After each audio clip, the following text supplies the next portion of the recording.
Afrique pour éviter que les populations ne se soulèvent et coupent la tête aux tyrans africains, aux satrapes africains placés à la tête de ces enclos coloniaux par leurs mentors étrangers.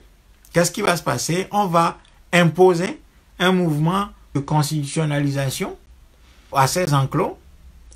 Donc on va calquer sur le modèle occidental les constitutions africaines. Or, vous avez vu, en introduction, j'ai parlé des sociétés occidentales qui ont fait leur codification. Lesquelles codifications, c'est-à-dire le grand mouvement de codification en Occident, est parti des traditions et des coutumes. Il s'agit de codifier les us et coutumes. Les lois d'un pays, notamment des pays occidentaux, sont issues d'un mouvement de codification, c'est-à-dire d'écriture de ces coutumes et traditions, de leur confirmation par l'écrit dans un document unique. C'est ça qu'on a appelé les mouvements de codification. Tandis qu'en Occident, le mouvement de codification est issu d'une vision visant à confirmer, à écrire les coutumes et traditions, à les conserver dans un document unique. Qu'est-ce qui va se passer en Afrique? En Afrique, c'est le contraire qui va se produire. C'est-à-dire que les constitutions africaines, justement, ne vont pas partir des traditions africaines et des coutumes africaines, des us et coutumes africaines. C'est-à-dire que, justement, le mouvement inverse qui a été fait en Occident va être imposé en Afrique. Donc, les constitutions africaines vont naître dans un contexte de colonisation avec pour modèle les constitutions européennes. Voyez? Du coup, en réalité, le pouvoir n'appartient pas au peuple en Afrique. Puisque nous avons dit tout à l'heure qu'en Occident, c'est plutôt des coutumes que sont nées les constitutions. Voyez? En Afrique, c'est le contraire. C'est-à-dire que les constitutions africaines vont plutôt naître à partir de la volonté de l'extérieur de contenir le peuple africain à travers un mouvement de constitutionnalisation, lequel mouvement est basé sur la copie des constitutions des pays occidentaux, notamment en France, dans l'espace francophone, en Afrique. Du coup, à partir des origines même des constitutions africaines, le pouvoir n'appartient pas au peuple, puisque les constitutions africaines ne s'inspirent pas de ce qu'est la tradition africaine, de ce qu'est la coutume africaine, de ce que sont les us et les coutumes africaines. Donc déjà là, il y a un problème.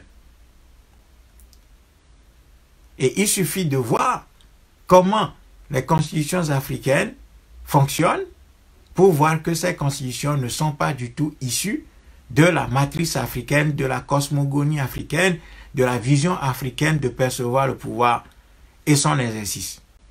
Donc là, déjà on a un problème. Et ces constitutions ont pris, les constitutions africaines ont pris pour modèle la France, en tout cas dans l'espace francophone, et la Grande-Bretagne et les États-Unis dans l'espace anglophone. Ainsi de suite. Le Portugal va inspirer aussi les constitutions dans la zone lusophone. Voyez? Donc c'est ça. C'est comme ça que les constitutions africaines vont naître. Et ce sont un certain nombre de professeurs de droit constitutionnel, comme les Burdeau, les Charles Debache et quelques autres qui vont rédiger les constitutions africaines. Ceci constitue le deuxième caractère montrant que les constitutions africaines ne viennent pas de la matrice africaine, mais de l'extérieur. Ensuite, l'organisation du pouvoir par ces constitutions montre que, eh bien, ces constitutions-là ne viennent pas du peuple africain, mais viennent de l'étranger. Quatrièmement, les constitutions africaines vont reprendre exactement l'agencement du pouvoir et les rapports entre différents pouvoirs tels que les Occidentaux les ont adoptés, montrant ainsi une fois encore que ces constitutions-là ne viennent pas de l'Afrique. Ensuite, la question de la dévolution du pouvoir garantie par cette constitution montre qu'il y a un souci. Puisque dans la tradition africaine, le pouvoir appartenait à une famille royale, mais cette famille royale, ou le roi en Afrique, était encadré par une cour royale constituée de conseillers, lequel roi était fondamentalement intronisé sur des traditions et des coutumes qui font que ce qui caractérise la royauté africaine, c'était d'abord la justice, la vérité et les intérêts de la société.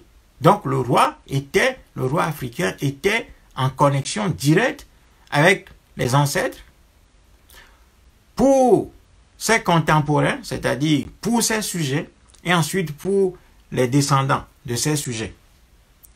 Donc, le roi africain était strictement encadré par une cour, laquelle cour était constituée de différentes couches de la société. Il y avait des représentants des jeunes, il y avait des représentants des femmes. D'ailleurs, il y avait la reine qui prenait en charge aussi les questions des femmes. Il y avait les représentants des vieux. Donc tout ceci était finement organisé, jouant à un équilibre, faisant en sorte qu'il y ait un équilibre qui soit garanti par l'exercice du pouvoir par le roi. Oui? Donc normalement, si les constitutions africaines veulent refléter la tradition africaine, veulent refléter les us et coutumes et traditions de l'Afrique, c'est à partir de ce qui a été fait en Égypte, c'est-à-dire la gouvernance pharaonique qui a enfanté les royautés africaines. C'est de cela, c'est de ce pouvoir pharaonique que seraient venues les constitutions africaines. Mais tel n'est pas le cas. Donc, on va voir que les constitutions africaines vont imiter les constitutions européennes parce que imposées de l'extérieur, et donc on va transférer. C'est-à-dire qu'en Afrique, on ne va même pas passer par les différentes étapes, c'est-à-dire le vote censitaire, c'est-à-dire le suffrage censitaire, le suffrage capacitaire, pour arriver au suffrage populaire, mais on va directement passer des dictatures africaines placées par l'extérieur pour leur assurer une survie. On va directement passer de ces dictatures-là au suffrage populaire avec aucune mesure d'accompagnement, aucune formation donnée au peuple, aucun processus, disons, intermédiaire pour amener le peuple à savoir quelles sont d'abord les conditions à remplir pour voter, quelles sont les conséquences du vote et comment faire en sorte que, effectivement, la voix du peuple puisse être transcrite dans la réalité des urnes. Et donc, comme le peuple africain va être noyé, va être projeté dans ce système électoral,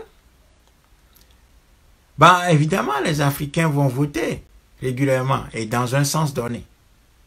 Et comme je l'ai dit, le pouvoir ne venant pas du peuple africain, qu'est-ce qui va se passer? Ben, la volonté populaire exprimée dans les urnes va être détournée chaque fois. De sorte que on peut même dire que la seule industrie qui marche en Afrique, c'est l'industrie de transformation du bulletin de vote. Voyez? Donc les bulletins de vote rentrent dans l'urne avec